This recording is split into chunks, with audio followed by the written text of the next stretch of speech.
Un componente vital para poder montar un ordenador.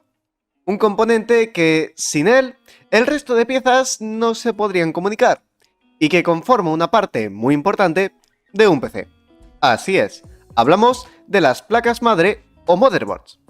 Y claro, para tener un gran rendimiento, deberíamos comprar la mejor y más grande de las placas, para tener un rendimiento muchísimo mayor. O tal vez no. Pues sí, hoy toca hablar de placas y del por qué no es necesario que gastéis una ingente cantidad de dinero en este componente, ya que aunque sigue teniendo algunas características que hay que revisar bien, tampoco tiene un impacto directo en el rendimiento, ni para mejor ni para peor. Pero igualmente es importante tener en cuenta algunas de sus características, así que démosles un vistazo y destaquemos lo más importante. Primero de todo, decir que tenemos actualmente 4 formatos diferentes de placas, y por formato nos referimos al tamaño. Por un lado, tenemos las placas Mini ATX o ITX, que son las más pequeñas del mercado. Luego tenemos las placas Micro ATX, las ATX, que son las más usadas y las más populares hoy en día, y por último las eATX o Extended ATX, que son el formato de mayor tamaño, aunque estas son de un mundo aparte. Así que por el momento las descartaremos. Y realmente en temas de rendimiento no tenemos ni un incremento ni una bajada por el tamaño de la placa. Es decir, un formato ITX tendrá el mismo rendimiento, evidentemente si son de la misma gama o calidad, que una placa ATX normal. Así que todas son lo mismo, solo que con otro tamaño. La mayor diferencia se encuentra en que cuanto más pequeña es la placa, menos puertos de expansión tendrá. O por el contrario, mientras más grande sea, más puertos de expansión tendrá. Lo que en placas pequeñas sí que es verdad que puede ser una limitación. Sobre todo si vamos a necesitar varias tarjetas externas. Como por ejemplo, tarjetas de red, de sonido, tarjetas gráficas, varios módulos de memoria RAMs, y también que evidentemente estas placas serán mucho más pequeñas. Por otro lado, tenemos el socket, es decir, la zona donde colocamos el procesador. Este puede ser de dos tipos. Por un lado tenemos el PGA, que tiene agujeritos en el zócalo y pines en el procesador, que es lo que usa actualmente AMD, y LGA, que es lo contrario a AMD, es decir, los pines se encuentran en el zócalo y los contactos del procesador son unos puntitos de cobre. Lo importante a la hora de comprar una placa es que tanto el procesador como el zócalo sean compatibles entre ellos, y ya no solo que entren, sino que puedan soportar el procesador, ya que por ejemplo en AMD tenemos el socket AM4, que es el mismo que utiliza AMD desde la primera hasta la quinta generación de Ryzen, lo que es una ventaja.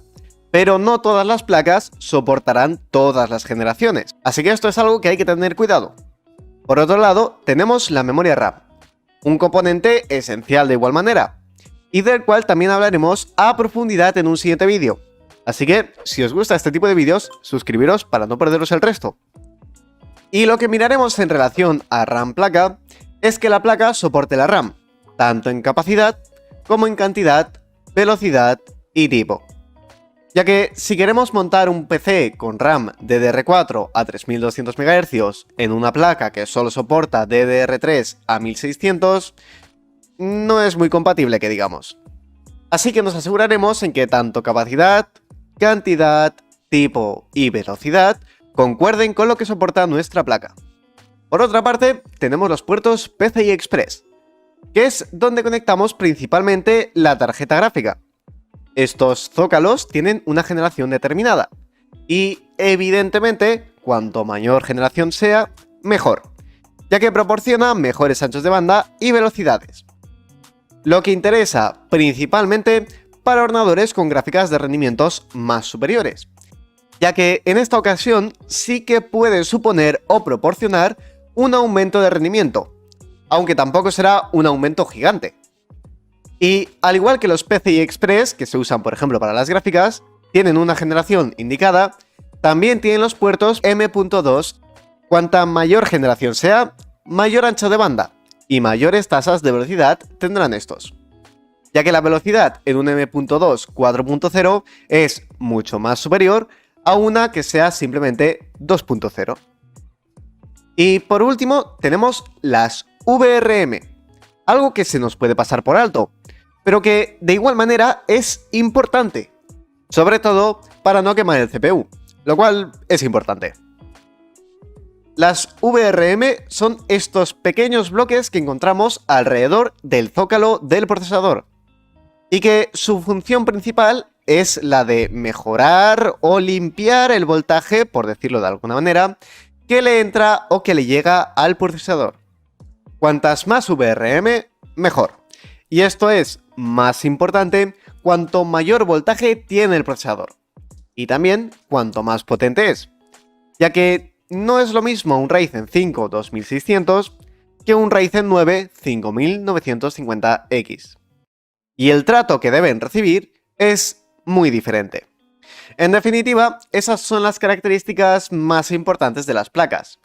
La fuente de poder es el componente de nuestro ensamble del cual dependen todos los demás, por lo que es necesario que te compres una buena fuente de alimentación para garantizar el correcto funcionamiento y seguridad de tu computadora. Supongo que no vas a querer que se arruine tu PC para la que tanto ahorraste por ratoñar unos pesitos y gastarlos en un gabinete más fachero, así como tampoco vas a querer comprar una fuente para después tener que cambiar.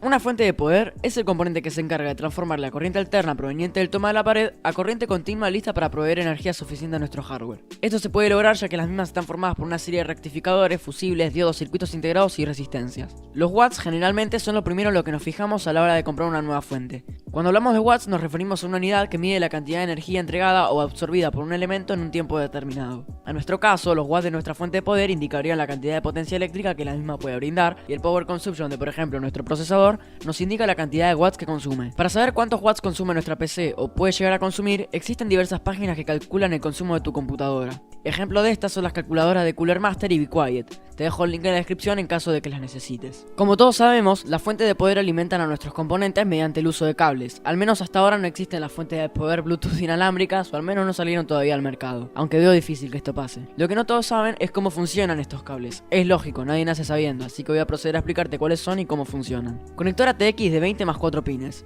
Este cable nos sirve para enviar energía de nuestra fuente a nuestra motherboard. Actualmente la mayoría de las placas madre tienen un conector de 24 pines, pero antes las motherboard venían con un conector de 20 pines. Por esta razón el cable viene dividido de esta manera, para poder conectar nuestra fuente de motherboard más antiguas o más recientes. Este cable es el encargado de enviar energía a nuestro procesador. Está dividido en dos partes de 4 pines, ya que hay algunas motherboards que traen un puerto de 4 pines y otras vienen con puertos de 8 pines. Cables de alimentación PCI Express. Este cable se encarga de enviar energía a nuestra placa de video conectada al puerto PCI Express.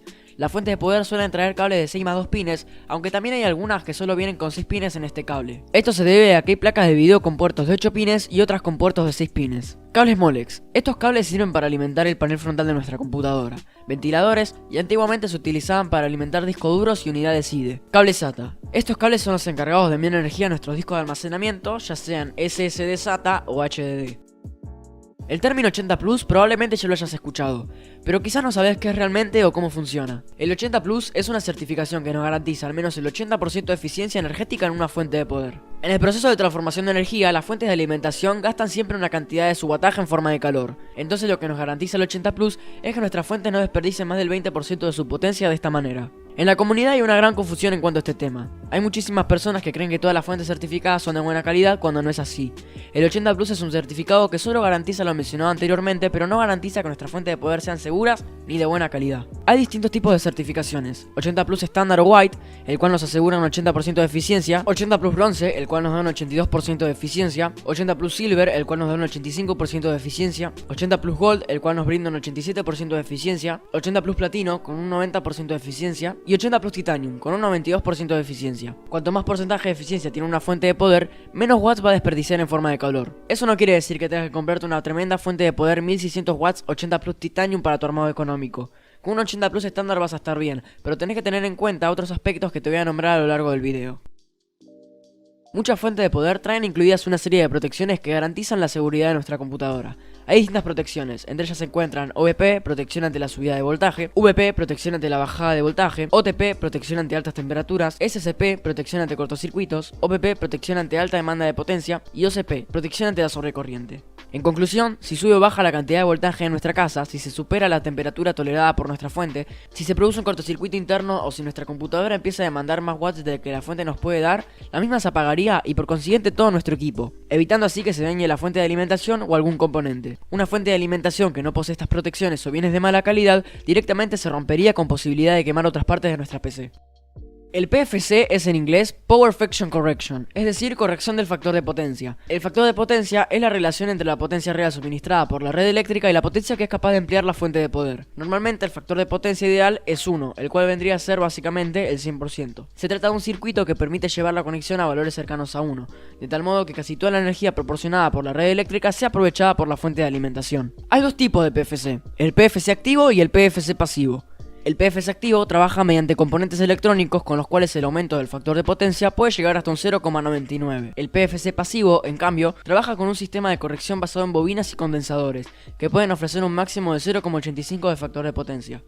Seguramente ya estás enterado de que hay diferentes tipos de fuente de poder. Entre estos se encuentran la fuente de poder genéricas, la fuente de poder certificadas, la fuente de poder modulares y la fuente de poder semimodulares. La fuente de poder genéricas son fuentes que son ensambladas por fábricas desconocidas y luego son vendidas a empresas para su comercialización. Es por esta razón que la calidad de las mismas es un poco dudosa. No tienen certificación 80+, tampoco protecciones y por lo general gastan un gran porcentaje de su wattaje en forma de calor. De acá nacen los famosos watts reales. Existen algunas fuentes genéricas bastante aceptables como la CNNZ, aunque se recomienda usarla solo si no se le va a dar un uso prolongado a nuestra computadora. También algunas empresas como EVGA y Thermaltake fabrican sus propias fuentes y no tienen certificado 80+, lo que no significa que sean malas, simplemente no cumplen con el 80% de eficiencia energética. Las fuentes de poder certificadas son aquellas que poseen cualquier tipo de certificación 80+. Por lo general son de buena calidad, pero también existen algunas que no lo son. Recuerden que el 80+ solo es un certificado de eficiencia energética y no de calidad ni de seguridad.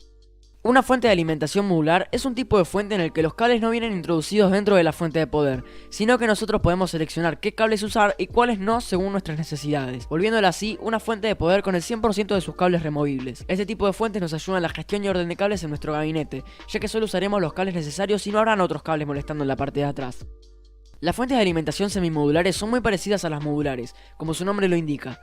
La única diferencia se encuentra en que en las fuentes semimodulares el cable de 24 pines de nuestra motherboard no es removible, y en algunos casos el cable de 4+4 pines de nuestro procesador tampoco. La mayoría de las fuentes utilizadas hoy en día son fuentes ATX, aunque años atrás se utilizaban fuentes AT, las cuales tienen un interruptor para cambiar el voltaje, un interruptor de encendido y además algunos modelos integraban un conector de 3 terminales para alimentar un monitor CRT desde la misma fuente.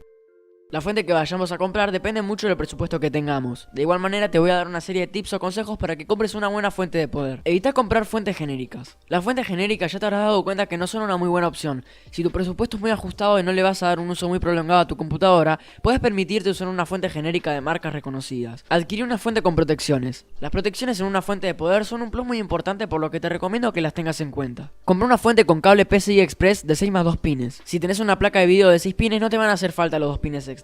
Pero si en algún momento pensás cambiarla por otra de 8 pines, vas a tener que comprar otra fuente o un adaptador, lo cual no es muy recomendable. Asegúrate de que tu fuente tenga PFC activo. De esta manera te vas a asegurar de que tu fuente de poder aproveche toda la energía suministrada por la red eléctrica de tu casa. Comprá marcas de calidad. La mejor manera de saber si tu fuente es de buena calidad es viendo qué empresa la fabrica y dónde. Esto se puede saber entrando a la página oficial de la marca o investigando un poco por internet. Generalmente las mejores marcas de fuente de poder son Thermaltake, Corsair, Antec, Cooler Master, EVGA, XFX, Enermax, Gigabyte, Seasonic y Superflower. Estas dos últimas fabrican sus propias fuentes de poder y también las de otras marcas como EVGA y Antec.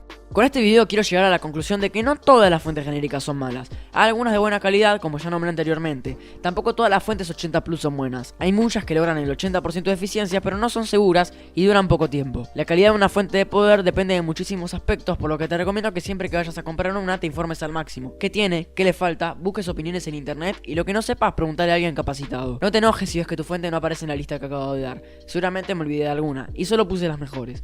Las fuentes Aerocool y Sentei son también una muy buena opción económica.